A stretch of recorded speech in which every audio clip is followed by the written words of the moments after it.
Twende mwalimu. Mwalimu, hongera kwa mchezo. Pengine unaweza kutupa tathmini fupi, mchezo ulikuwa ni wa aina gani? Baada ya yote tunamshukuru Mwenyezi Mungu. Mchezo tumemaliza salama na Mwenyezi Mungu vile ametujalia tumepata pointi 3 dhidi ya Singida 2-1. Tumemaliza salama, sasa tutajipanga kwa mechi inayokuja tutacheza hapa dhidi ya Dodoma. Pengine kwa mtazamaji ambaye anakutazama sasa hivi angependa kuelewa mwenendo wa kikosi chako cha under 20, ligi iko vipi, hali ya kikosi chako ikoje mwalimu?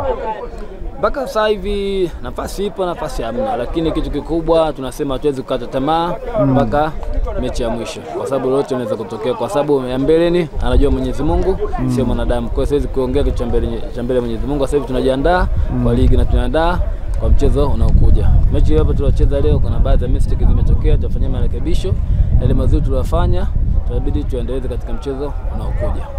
Sawa, pengine mtazamaji anayekufuatilia sasa hivi angependa kujua mchezo dhidi ya Dodoma Jiji utakuwa ni lini?